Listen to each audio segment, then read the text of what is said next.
Hello ladies and gentlemen, Tevaron here, and welcome back to some more Magic Arena gameplay, where we are once again going to be piloting a blue-white historic deck.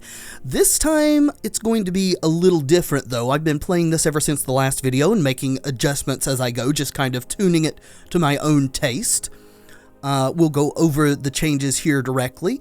The main thing about the deck now is it's a bit more aggressive than it was before. As you'll see just right off the bat, we're running 4 Knight of Grace now. A 2-cost 2/2 human knight with first strike and hexproof from black, so it can't be the target of spells or abilities your opponents control that are black, and as long as either player controls a black permanent, it gets +1/+0. The reason that we're running this is I felt that our creature count was perhaps a little low for the mid-range / aggro version of the deck, as the ones that are played in Paper Magic run some number of Walking Ballista and or Torrential Gearhulk, and our creature count was a little lower than that, so we're putting this in here just to get a bit more of a threat density in the deck. It also has good synergy with History of Benalia, as the third trigger from it will also pump these knights, which is nice. We're still running 4 Trickster. I have been very impressed with them. 4 Seal Away, very good removal spell. The Histories, which we already mentioned. We're still running our Wizard's Retort. We are now running 1 Shalai Voice of Plenty. This is kind of a techie thing in the deck. It will give us, our planeswalkers, and our other creatures hexproof, so they will need to deal with Shalai before directly dealing with any of those. It stops removal spells versus our other things. Plus, we can't be Settle the Wreckage because it gives us hexproof, and Settle the Wreckage targets a player. Now, I've tried as many as 2 of these in the deck, and I think 1 is probably the right number. In most matchups, it's very beneficial, but it can be a detriment, especially against blue-black control, mainly because the versions of blue-black control on Arena are running a high density of Ravenous Chupacabras, which allow them to easily put Shalai into the graveyard and not just exile her with a removal spell like Vraska's Contempt. And if your opponent reanimates Shalai with a Scarab God, you're probably going to lose the game because you can no longer efficiently kill their threats, you can't Settle the Wreckage them, as we said before. Overall, though, I think Shalai is a good addition to the deck.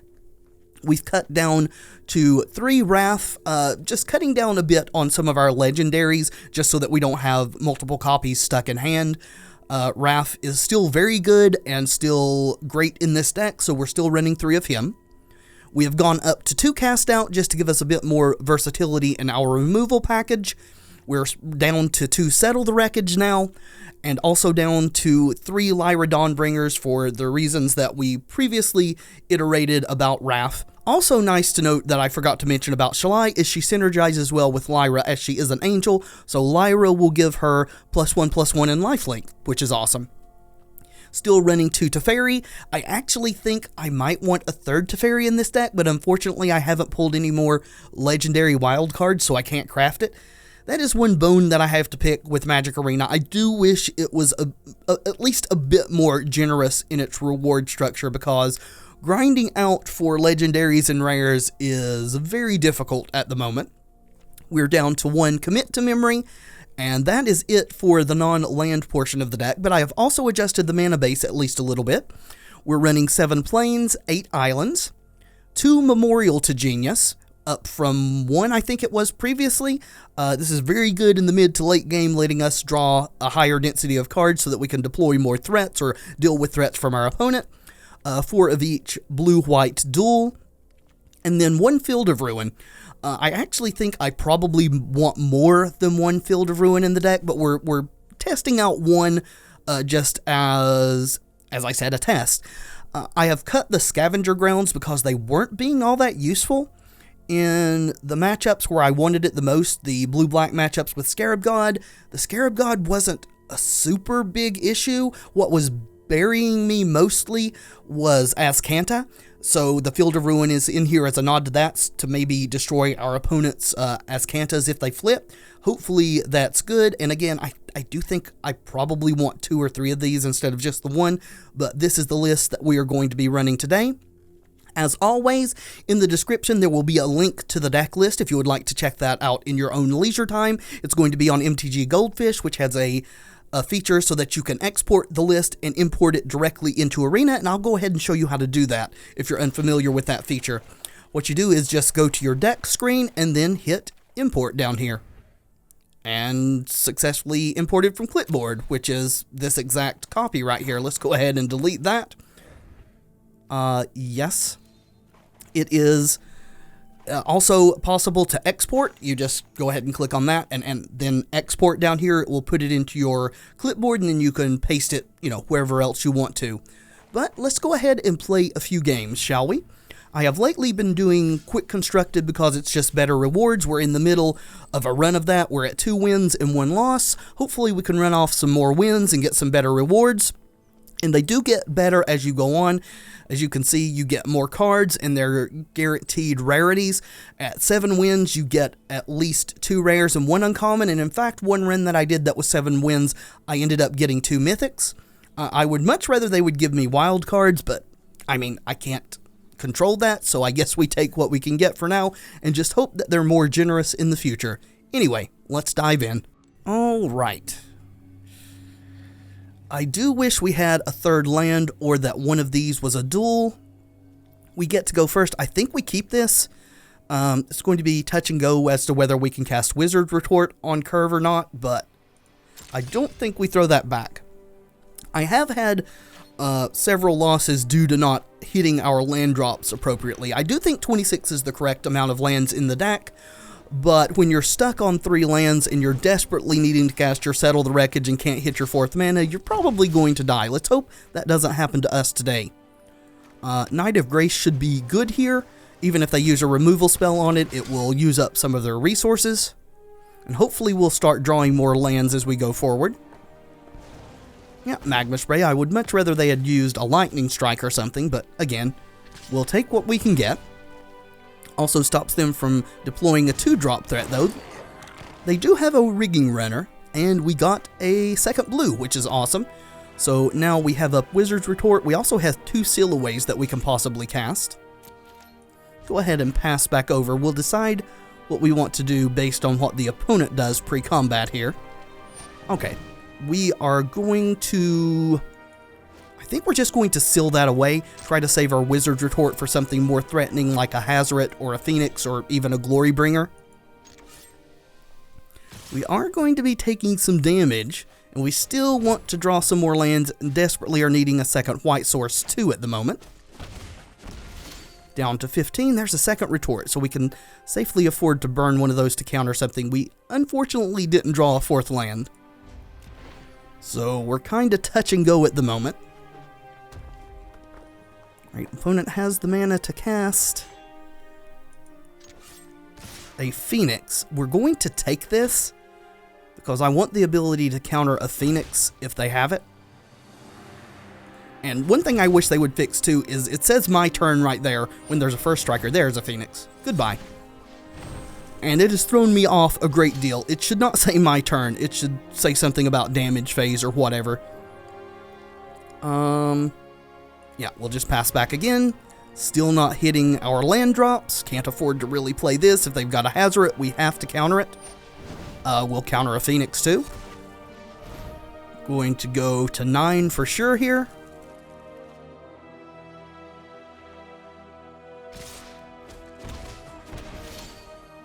Alright. Well, if that last card's a Hazoret, we're going to be very sad. So now we have to decide if we play a Knight of Grace or hold up a Seal Away. I think we have to hold up a Seal Away. Because if that's Hazoret, we have to seal it away if it attacks. Looks like that's not what they've got. We're going to play a Seal Away this turn, though.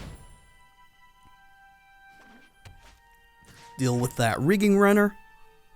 Lower the damage by a bit. However, if we don't draw some lands, we're going to just die here. That is not a land. Well, we have no choice but to play out our Knight of Grace. I very much feel that we would have won this game for sure if we'd hit at least a 4th land, and a 5th land probably would have sealed it. Lightning Strike, okay, at least it's not going to our face, but now we're for sure taking 3 from these. There's a third Phoenix.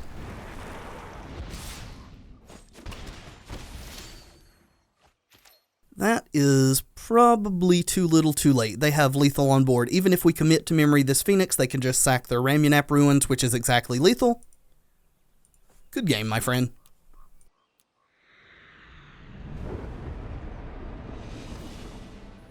Alright, again, would love to see a third land in our opening hand, but I think this is fine. We do have a blue source. We're going to need a sack up for these. Yep, we'll keep this.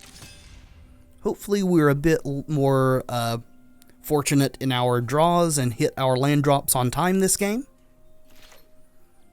We'll lead off with this, since we don't have a 1-drop to cast. Might as well. It gives us more flexibility. If we top deck an island, we'll probably play the Trickster instead of the Knight of Grace. We did not. So now we are on the hope we draw a land of any type plan so that we can cast our History of Manalia. Alright, opponent decides to let it resolve. Probably was away from the computer. Now we get to see at least one of their colors. Looks like it's white. Okay. Looks like a mirror, at least color-wise, could be a more controlling deck than what we're playing, or it could be, you know, the sort of mid-range plan that we're on. Alright, let's get in there, or at least try to. Yep, that's a seal away. You got it. Let's play out our farmland. Let's not cycle it. Oh, we're still in combat. Never mind. Now let's play it out. Good deal. Alright. So maybe they are Bant approach. Right, we will go to our turn. Let's hope they don't have a negate, because we're going to try to resolve this History of Benalia. Looks like that sticks. That's awesome for us.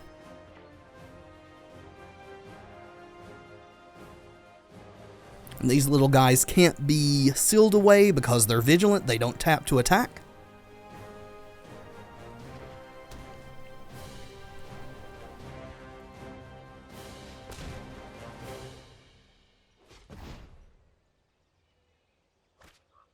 Alright, cycling a desert, sure.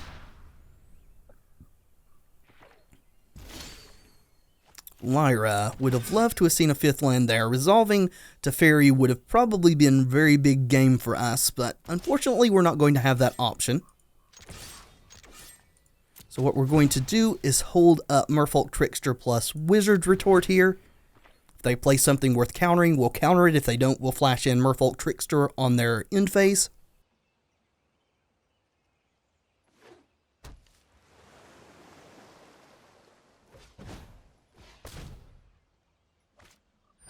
Thematic Compass, that is definitely worth countering. Let's try to do that. That thing flips into a pseudo Mazavith. Can untap a target attacking creature and have it not deal damage. Let's go with that. We'll attack. Hopefully they don't have any responses, because resolving Teferi is going to be great for us. Looks like they do, though. Yep, that is unfortunate. A turn late, and a Planeswalker short.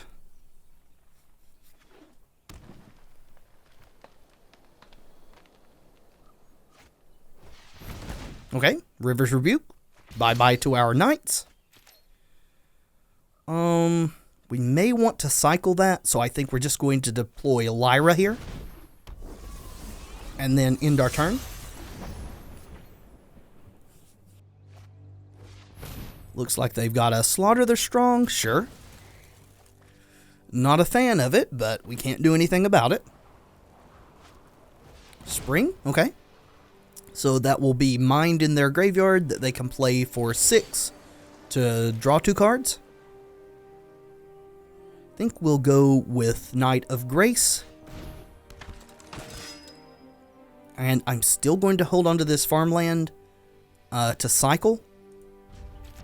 Probably going to flash in Merfolk Trickster this turn, though, just depending. Yep, there is Approach. That is unfortunate. That's probably going to win this game. Go ahead and flash this in. We'll do our best to try to find a counterspell. If they just have a second Approach in hand, there's not a lot that we can do about it unless cycling this irrigated farmland hits us a Wizard's Retort. Which we are going to do. Let's cycle. Cast out. That may help us kill them before they can draw into it. They don't have any draw lands in play, though Ipnu Rivulet can mill them for 4. Get them closer to it. Alright, opponent has a second Rivulet, so it's 6 cards down now after they drew. They can Ipnu themselves and make it 2 cards down. So as much as I would like to use this cast out to get rid of the Silhouette to increase our clock, I think we're going to be better off cycling it, trying to draw into one of our 3 remaining Wizard's Retorts or the one of Commit to Memory. Ixalan's Binding. Yeah, I can't really do anything about that. You got it. Let's go ahead and cycle this. That is not a counterspell. Go to our turn. Luckily, they don't have enough up to cast Mind, but they can activate a Rivulet. We drew a Wizard's Retort, though, so that's awesome for us. Buys us potentially a lot of time here. Alright, let's get in there. That 7 life gain is going to be a lot to overcome, but as long as they don't draw running back-to-back approaches, then we should be at least in the game. And they didn't Ipnu themselves. Maybe they're planning to do it this turn so that they will for sure draw it next turn. Or they could just sack this and shuffle it away. I've seen people do silly things like that.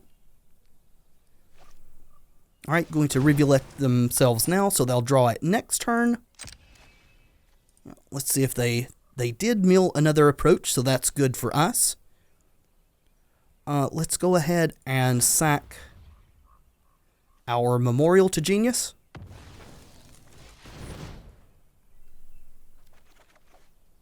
Alright, History of Benalia is good.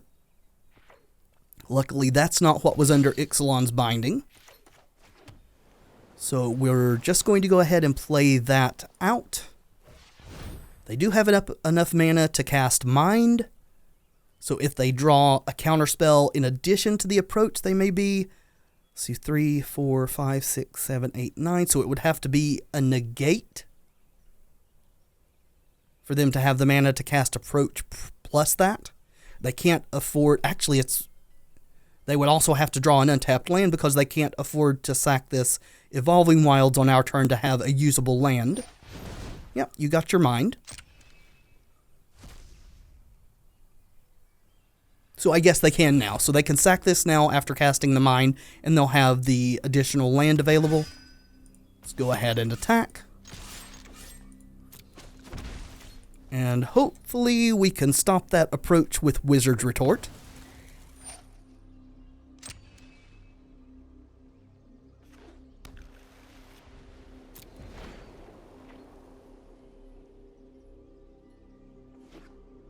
There's a land, so we know one of the cards that they've drawn.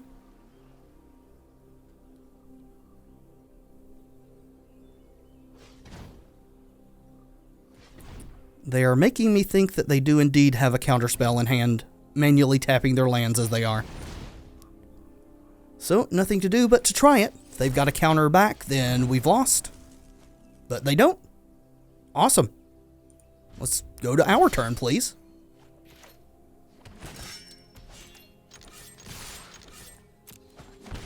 So, we may get there. We may get there. They could just draw another approach and win here, but fingers crossed that that doesn't happen. They've got 2 in their graveyard now.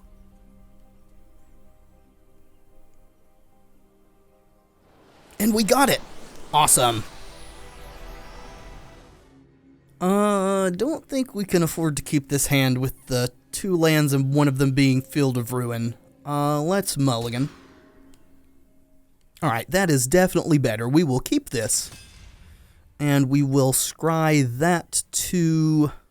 Actually, we'll scry it to the top, because if Merfolk Trickster resolves, we can cast it for 2. Yep. We'll do that. We'll lead off with the Fortress.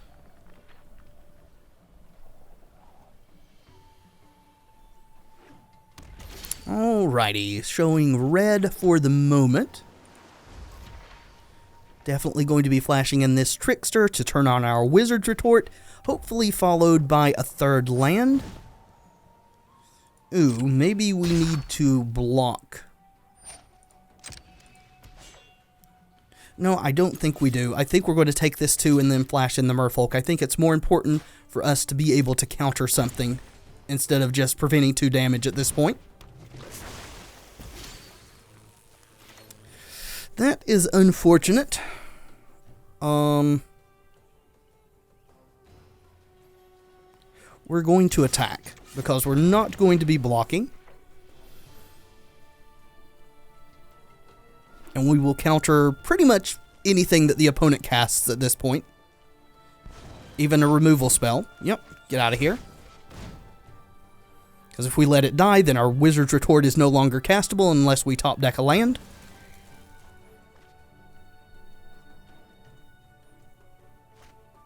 Yep, that's a Firebrand.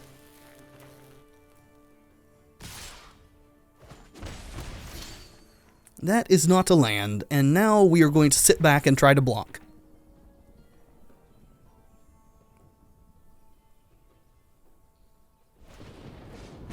Yep, you got me.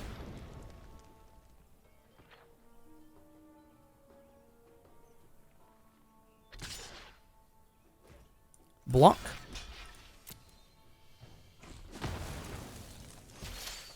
There's a land. Awesome. Come on, History of Benalia. Do your thing.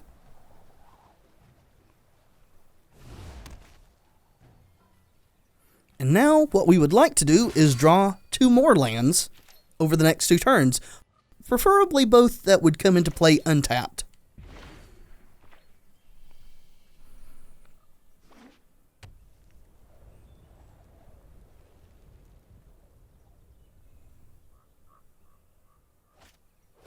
Alright, Daring Buccaneer, sure. Paying full price for that, so not revealing a pirate. Well, I mean, that one didn't come into play untapped, but we will take it. Just give us the next one untapped game, please.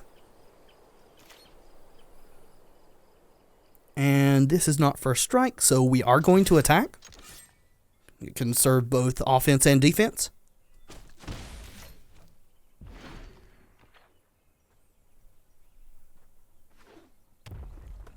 Alright, so one more and they can eternalize Earthshaker Kenra. No attacks, huh? Well, we didn't get a 5th land, unfortunately, but we can flash in Wrath Capuchin if we want to.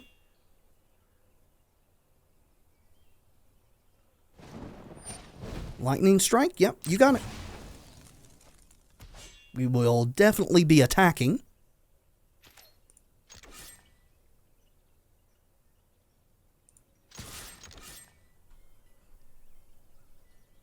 Alright, no blocks, so we're both going to be at 12. This thing being cast is going to be a bit of a problem, but at least we can block something with a Wrath. If they spend all of their mana eternalizing that this turn. Nope, just a Crasher. Okay. Combat.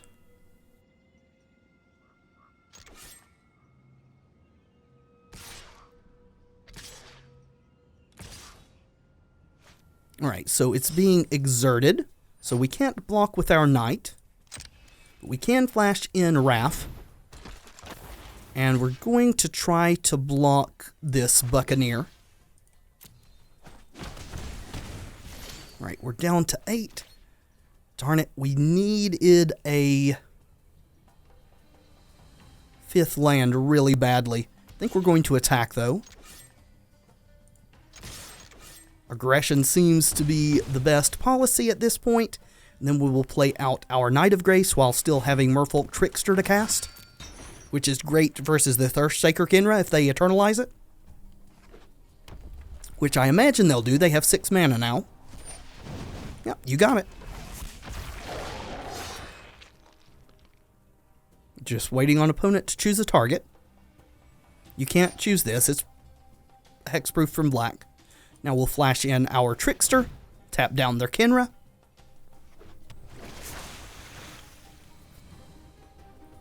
And I think that's game. That's 7 damage, even if they block the Knight of Grace. We finally hit a 5th land, but it's not going to be necessary, so let's just swing.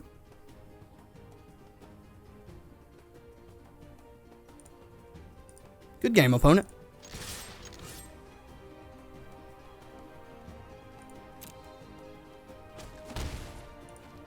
I hate that in turn. It should say something else.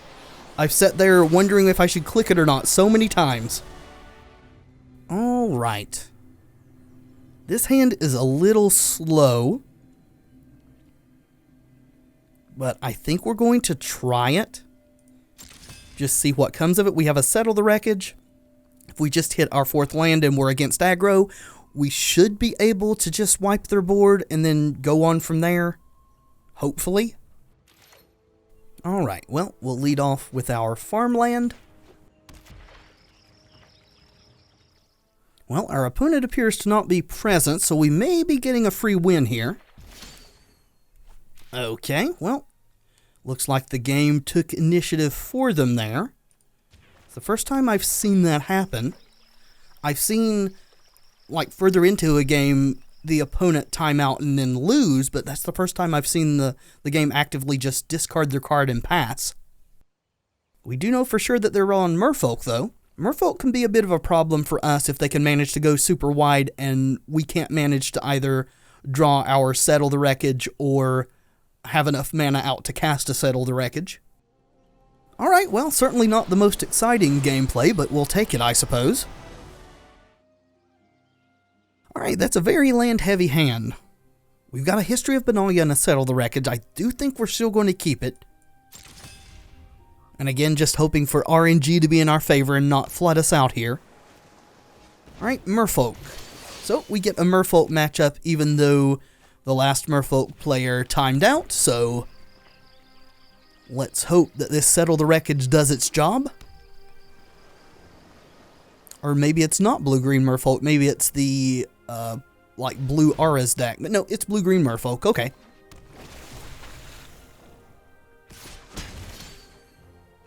Alrighty, well, nothing to do so far.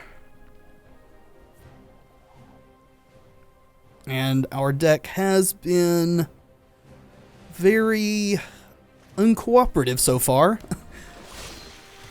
Starting us off with few lands and then not giving them to us, or starting us off with a bunch of lands and then just giving us more.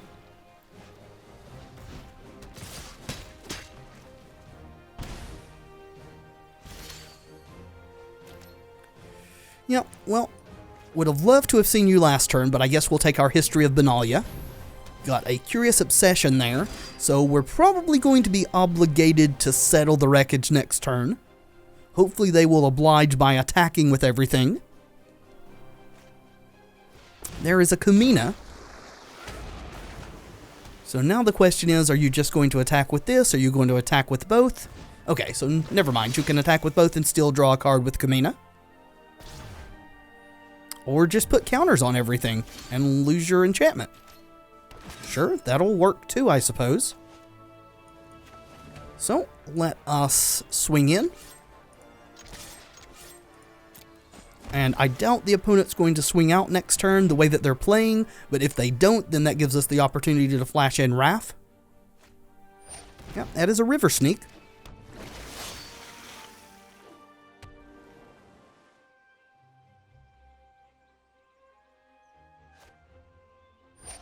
Okay, counters, sure. I don't know why you would choose to do that main phase instead of waiting to block and do it. Yeah, I can't block it, and I'm not going to settle just that guy. So you're allowing us to be super aggressive here. Hopefully that's not a counterspell in hand. If it is, then we could just be about to die, because we don't have a way to protect our Settle the Wreckage. Let's attack.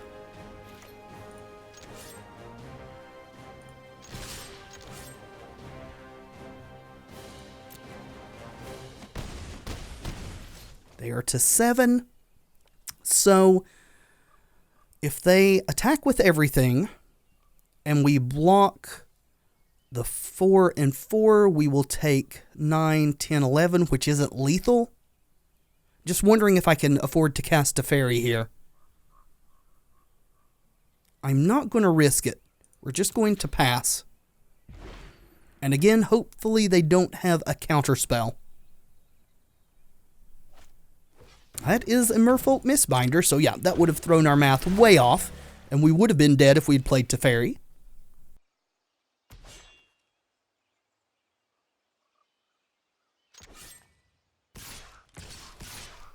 My bad.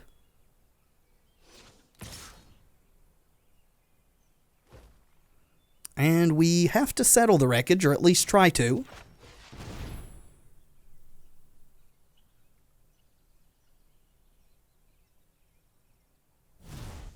Alright, so not dead yet.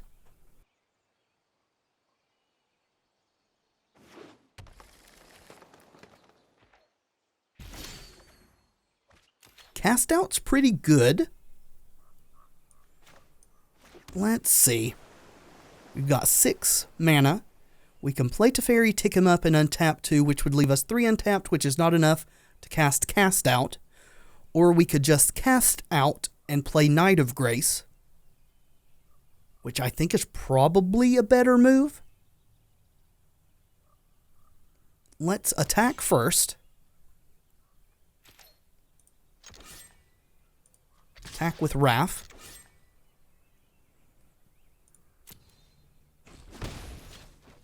Then we will cast out.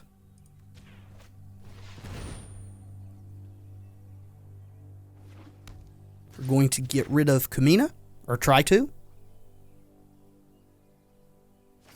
Okay, they have a dive down. That was their last card. Then we'll play our Knight of Grace. And it's all quite touch and go now. They can draw a card here.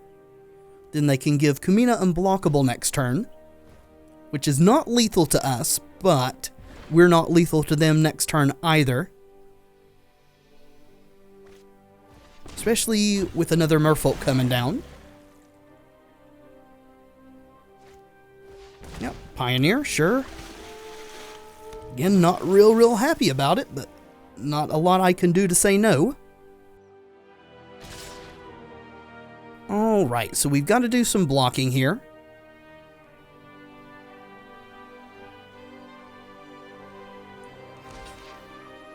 Block there.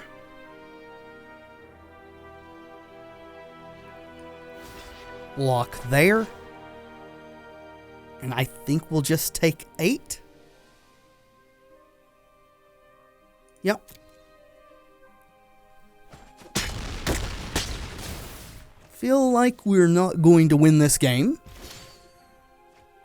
History of Benalia. Alright. 4, 5. We can't play Teferi and History.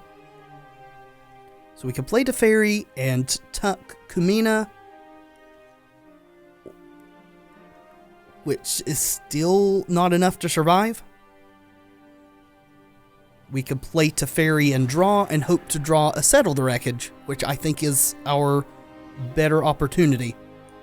So let's do that.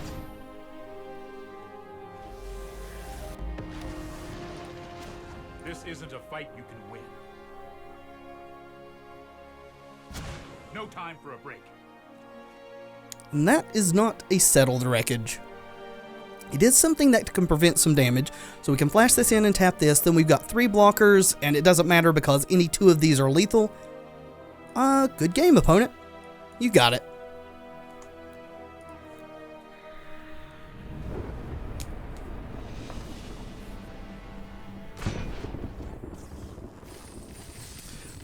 Alrighty. Well, that is our session here. The 5 wins allows us to actually pay for our entry and net 100 gold, so that's awesome. Let's see what our prizes are. Ooh, looks like we got 2 mythics. Liliana, that's a good mythic. You will watch me as I kill you. That not so much a good mythic, but we'll take it anyway. And I think that will do it for this episode. Again, the deck list will be in the description if you'd like to check it out for yourself. And next time, just depending on what we're able to grind out here, I think we're probably going to try to do a bit more controlling of a build of this. Though if I manage to get some mythic wildcards and stuff, we may try to craft a different deck entirely. But that's all just really depending, because unfortunately, I can't afford to really dump any more money into the game at present. So we'll make do with what we have. So thank you so much for watching. I do hope you've enjoyed the video. If you have, let me know in the comments and by leaving a like below. It really does help tremendously. And of course, subscribe if you'd like to see more in the future. I have been Tevaron, and until next time, friends, be excellent to each other.